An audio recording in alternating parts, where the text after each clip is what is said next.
बिस्मिल्लाहिर्रहमानिर्रहीम। अस्सलाम वालेकुम। आज 10 फरवरी बरोज़ हफ्ता हम बात करेंगे दो अहम इशूज़ के हवाले से। पाकिस्तान तहरीक इंसाफ के सरबराह इमरान खान को अवाम की अदालत के बाद जो बड़ा रिलीफ मिला है वो है अडयाला जेल में लगी अदालत से 12 मुकदमात में इमरान खान की, और ये वो मुकदमात हैं जिसकी बुनियाद पर इमरान खान के ख़िलाफ़ सैकड़ों मुकदमात पूरे मुल्क में बनाए गए थे। और ये इब्तदा है उन मुकदमात में। 9 मई के पहले मुकदमात हैं जिसमें ज़मानत बाद अज़ गिरफ़्तारी मंजूर की गई है। 12 के 12 मुकदमात में जिसमें GHQ हमला केस भी था और बाकी मुकदमात भी थे। उसकी तफसील मैं आपके साथ शेयर करूँगा। जज मोहम्मद बशीर साहब ने इमरान खान के ख़िलाफ़ अलकादर ट्रस्ट नैब केस सुनने से आज माजरत कर ली है, और ये अवाम का फ़ैसला था, और अवाम के फ़ैसले के बाद जो कानूनी अदालतें हैं वहाँ से भी बड़े रिलीफ आना शुरू हो गए हैं। जबकि दूसरी जानिब पाकिस्तान तहरीक इंसाफ की जानिब से इस्लामाबाद हाई कोर्ट से रुजू किया गया है, और इस्लामाबाद हाई कोर्ट से इस वक्त की जो ख़बरें हैं उसके ऊपर भी हम बात करेंगे, वो नताइज में रद्दोबदल और फॉर्म 47 को चैलेंज करने के हवाले से। सबसे पहले तो मैं आपको बताता चलूँ कि इंतखाबात से मुतल्लिक पाकिस्तान के आर्मी चीफ़ की जानिब से जो कौम को मुबारकबाद पेश की गई है, पुरअमन इंतखाबात, और जो उम्मीदवार जीते हैं उनको भी मुबारकबाद पेश की गई है आर्मी चीफ़ की जानिब से। सैयद आसिम मुनीर ने कहा कि कौम को इंतशार और पोलराइजेशन की सियासत से आगे बढ़ने के लिए मुस्तहकम हाथों की ज़रूरत है। ISPR की जानिब से जारी बयान में कहा गया है कि इंतशार और पोलराइजेशन 250 मिलियन आबादी वाले तरक्की पसंद मुल्क के लिए मौजू नहीं है। कौम को इंतशार की सियासत से आगे बढ़ने के लिए मुस्तहकम हाथों और एक शफा बख्श राब्ते की ज़रूरत है। आर्मी चीफ़ ने कहा कि पाकिस्तानी अवाम की अपने हक़ के राय दही के इस्तेमाल के लिए आज़ादाना और बिला रोक टोक शिरकत जमहूरियत के लिए उनके अज़म का सबूत है। इंतखाबात जीतने और हारने का मुकाबला नहीं बल्कि अवाम के मैंडेट का तयन करने की मशक है। जनरल आसिम मुनीर ने कहा कि आपके अवाम ने पाकिस्तान की अवाम ने आईन पाकिस्तान पर अपना मुश्तरका एतमाद ज़ाहिर किया है। अब तमाम सियासी जमातों का फ़र्ज़ है कि वो सियासी पुख्तगी और इत्तेहाद के साथ इसका जवाब दें। आम इंतखाबात 2024 के कामयाब इनकाद पर पूरी पाकिस्तानी कौम, निगरान हुकूमत, इलेक्शन कमीशन ऑफ पाकिस्तान, सियासी जमातों और तमाम जीतने वाले उम्मीदवारों को मुबारकबाद पेश की गई। उन्होंने कहा कि कानून नाफिज करने वाले इदारों की क़यादत और एहलकार बेतहाशा मुश्किलात के बावजूद इंतखाबी अमल के लिए महफूज माहौल बनाने के लिए हमारी सबसे ज़्यादा तारीफ़ के मुस्तहिक हैं। जब हम इस कौमी संग मील से आगे बढ़े तो हमें इस बात पर गौर करना चाहिए कि आज मुल्क कहाँ खड़ा है और बाकी अक़वाम में हमारा सही मुकाम कहाँ होना चाहिए। ये आर्मी चीफ़ की जानिब से तमाम उम्मीदवारों को मुबारकबाद पेश की गई है, और साथ उन्होंने एक मुस्तहकम पाकिस्तान के लिए भी उनकी जानिब से स्टेटमेंट दी गई है। दूसरी जानिब शेख रशीद की ज़मानत मंजूर कर ली गई है। इंसदाद दहशतगर्दी अदालत से उनकी एक मुकदमा था, बाकी मुकदमात में उनकी अबूरी ज़मानतें मंजूर हो चुकी थीं, और शेख रशीद की एक ही मुकदमे में ज़मानत थी। अब चूँकि इंतखाबात हो चुके हैं, प्रोसिक्यूशन ने पूरी कोशिश की कि शेख रशीद को इंतखाबात में दौरान इंतखाबात जेल में रखा जाए, और फिर आपने देखा कि शेख रशीद को शायद ये लगता था कि वो वीडियो जारी करके जेल से और इमरान खान के वोट तोड़ेंगे। इमरान खान के कैंडिडेट तो जीत चुके थे, और वो भी हनीफ अब्बासी जो जीते हैं, तो वो मामला भी अदालत में पहुंच गया है, और वो भी फॉर्म 45 उनके पास मौजूद हैं, और पाकिस्तान तहरीक इंसाफ वहाँ भारी मार्जिन से पिंडी से जीत चुकी थी। पूरा पिंडी और इस्लामाबाद पाकिस्तान तहरीक इंसाफ के साथ था, जो बाद में फिर फॉर्म 47 में तब्दीलियाँ आई जो अदालतों में मामलात पहुँच गए। तो शेख रशीद की तो ज़मानत भी ज़ब्त हो गई। शेख रशीद की अवाम ने ज़मानत ज़ब्त कर दी, चूँकि उनको चाहिए ये था कि जब पाकिस्तान तहरीक इंसाफ के सरबराह इमरान खान किसी भी वजह से उनको टिकट नहीं दे रहे थे, और कोई ऐसी बात की होगी, कुछ मामलात ऐसे होंगे जिसकी बुनियाद पर पाकिस्तान तहरीक इंसाफ के सरबराह ने यह समझा होगा कि उनको टिकट नहीं देनी चाहिए या उनकी हमायत नहीं करनी, तो उनको पीछे हट जाना चाहिए था। कोई नहीं, बाद में ज़िमनी इलेक्शन लड़ लेते और आगे आ जाते, लेकिन उन्होंने पाकिस्तान तहरीक इंसाफ के उम्मीदवारों पर इल्ज़ामात लगाए, फिर PTI वालों को उन्होंने दुहाइयाँ दी, और फिर रिज़ल्ट भी सबके सामने है। बहरहाल अब 9 मई के मुकदमे में दरख्वास्त ज़मानत की समाअत हुई। अदालत ने शेख रशीद की दरख्वास्त ज़मानत मंजूर कर ली। शेख रशीद को 2 लाख रुपए के ज़मानती मुचलके जमा करवाने की हदायत कर दी। अदालत ने हुक्म दिया अगर शेख रशीद किसी और मुकदमे में मतलूब नहीं है तो उन्हें रिहा किया जाए। केस की समाअत के दौरान शेख रशीद के वकील अदालत में पेश हुए, ताहम प्रोसिक्यूशन की जानिब से कोई भी पेश ना हुआ, जिस पर अदालत ने बरहमी का इजहार किया। अब प्रोसिक्यूशन भी चूँकि उनको खुद नहीं पता अब किसकी हुकूमत आएगी, कैसे मामलात चलेंगे, तो प्रोसिक्यूशन भी अदालत में पेश ना हुई, और जिसकी वजह से पाकिस्तान तहरीक इंसाफ के जो सरबराह हैं, पाकिस्तान तहरीक इंसाफ के साबिक इत्तेहादी शेख रशीद की ज़मानत मंजूर कर ली गई। 9 मई जलाओ घराव केसेस में इमरान खान की बहनें अलीमा खान और बाकियों की जो दरख्वास्तें हैं ज़मानत की, अबूरी ज़मानत की, उनमें तोसी कर दी गई है। ज़ैन कुरैशी की ज़मानत में भी 22 फरवरी तक तोसी कर दी गई है। इंसदाद दहशतगर्दी अदालत में इमरान खान की बहनों अलीमा खान, उज़मा खान और ज़ैन कुरैशी समेत दीगर मुलज़मान के खिलाफ 9 मई जलाओ घराव के मुकदमात की समाअत हुई। अदालत ने वकला को दलाइल के लिए तलब किया और आइंदा समाअत पर प्रोसिक्यूशन को भी तैयारी के साथ पेश होने की हदायत कर दी।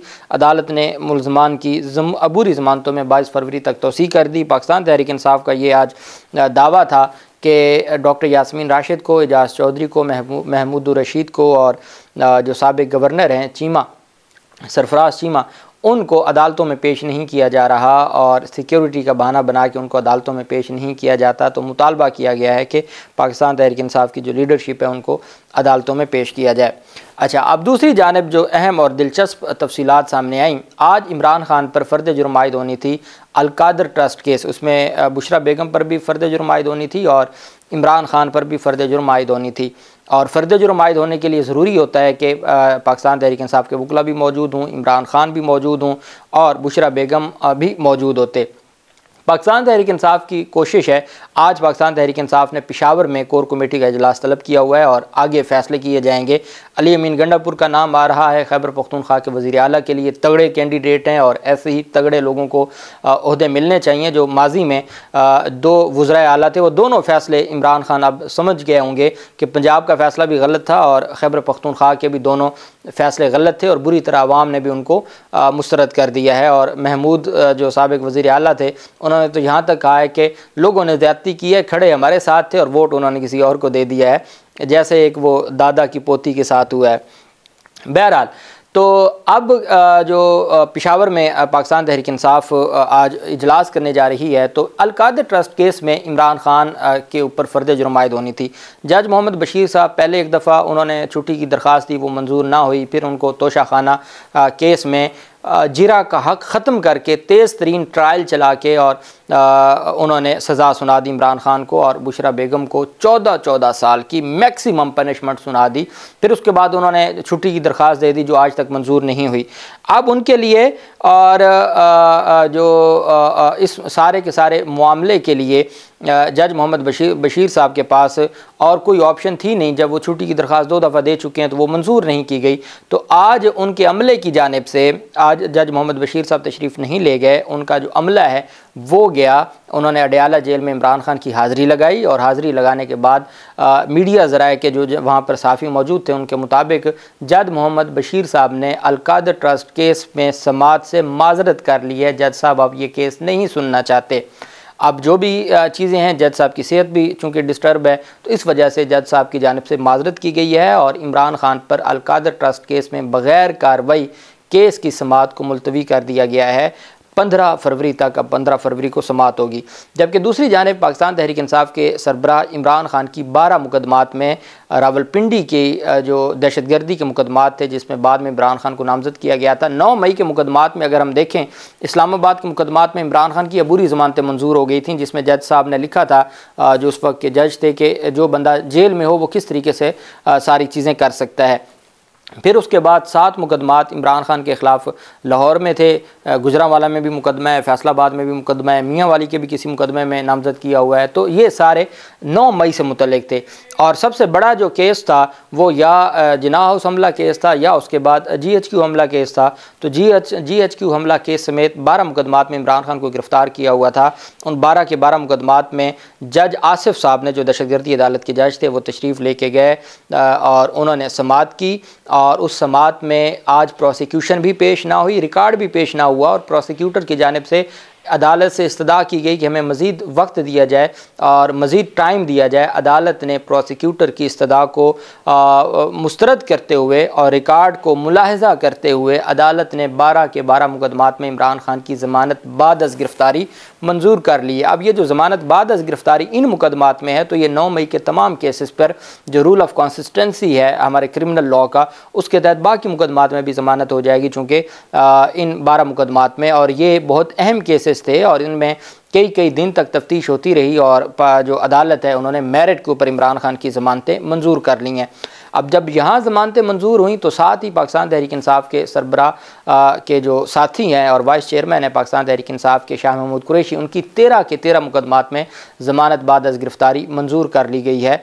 और ये सारी की सारी अब इमरान खान चूँकि तोशाखाना केस में उनको सज़ा हुई है, इसके अलावा जो इद्दत केस में सज़ा हुई है और साथ उनके ख़िलाफ़ साइफ़र मुकदमे में ज़मानत हुई है, तो तीनों जो अपीलें हैं वो इस्लामाबाद हाई कोर्ट में दायर हो चुकी हैं और इस्लामाबाद हाई कोर्ट में इन तीनों में सज़ा सस्पेंड होगी तो अल्टीमेट इमरान खान की रिहाई का जो सिलसिला है वो शुरू हो जाएगा। चूँकि अवाम की अदालत ने फ़ैसला दिया है और अवाम की अदालत ने इमरान खान के हक़ में फ़ैसला दिया, पूरी दुनिया का मीडिया इमरान खान के हवाले से और इंतखाबात के हवाले से डिस्कशन कर रहा है, जबकि दूसरी जानिब पाकिस्तान तहरीक इंसाफ के 2 उम्मीदवारों ने अब तक चैलेंज कर दिया है और तीसरे उम्मीदवार की पिटीशन भी तैयार हो रही है इस्लामाबाद हाई कोर्ट में। पूरे पाकिस्तान से मेरे पास जो तफसीलात हैं वो आ रही हैं, सिंध हाई कोर्ट में भी, पेशावर हाई कोर्ट से भी, लेकिन इस वक्त सिर्फ मैं आपको इस्लामाबाद हाई कोर्ट में पाकिस्तान तहरीक इंसाफ के जो रहनुमा हैं शुएब शाहीन और अली बुखारी, उन्होंने बाकायदा तौर पर इस्लामाबाद हाई कोर्ट में दरख्वास्तें दायर कर दी हैं। उनकी जानिब से ये मौक़िफ़ अपनाया गया है कि फ़ार्म 47 ये रिटर्निंग अफसर ने इख्तियारात से तजावुज़ करते हुए फ़ार्म 45 की खिलाफ वर्जी में फ़ार्म 47 जारी किया है। तकरीबन 48,000, शुएब शाहीन का कहना है कि वो 48,000 के मार्जिन से जीत रहे हैं। फ़ार्म 45 उनके पास सारे मौजूद हैं और अली बुखारी के मुताबिक वो 52,000 की लीड से जीत रहे थे। फ़ार्म 45 के मुताबिक जो ऑफिशियल फॉर्म है उन्हीं रिटर्निंग अफसरान और प्रिजाइडिंग अफसरान का, इस बुनियाद पर उन्होंने कहा है कि ना सिर्फ इंतखाबात का जो नतीजा है उसको रोका जाए, दूसरी जानब इन इंतखाबात के नतीजे को कलअदम करार दिया जाए और फ़ार्म 45 के मुताबिक उनको कामयाब करार दिया जाए। साथ उन्होंने इस्तदा की है कि इन रिटर्निंग अफसरान के ख़िलाफ़ भी कार्रवाई की जाए। अब चूँकि डिस्ट्रिक्ट रिटर्निंग अफसर वो DC है जिसके खिलाफ तौहीन अदालत की दरख्वास्त पर एविडेंस हो चुकी है इस्लामाबाद हाई कोर्ट में, जिनको इलेक्शन कमीशन ने हटाने का कहा था लेकिन इंतखाबात गुजर गए और उनको ना हटाया जा सका। तो अब देखना ये है पाकिस्तान तहरीक इंसाफ के, चूँकि ये सीनियर वकला हैं, साबिक सदर हैं Islamabad high court bar association के शुएब शाहीन, तो वो वहाँ पर मौजूद हैं और उनकी कोशिश है कि चीफ जस्टिस आमिर फ़ारूक साहब आज ही उनकी दरख्वास्त समाअत के लिए मुकर्रर करें। और देखना ये है कि अगर आज उनकी दरख्वास्तें समाअत के लिए मुकर्रर हो जाती हैं और अदालत आज ही समाअत कर लेती है तो कल जो लाहौर हाई कोर्ट का फ़ैसला था उसी फ़ैसले को मद्देनज़र रखते हुए अदालत इन दरख्वास्तों पर भी स्टे ऑर्डर जारी कर सकती है और अदालत इन सारे मामलात को देख सकती है। जो भी तफसीलात होंगी आपके साथ शेयर करते रहेंगे। अल्लाह पाक पाकिस्तान का हमें नासिर हो। बहुत शुक्रिया। अल्लाह हाफिज़। पाकिस्तान ज़िंदाबाद।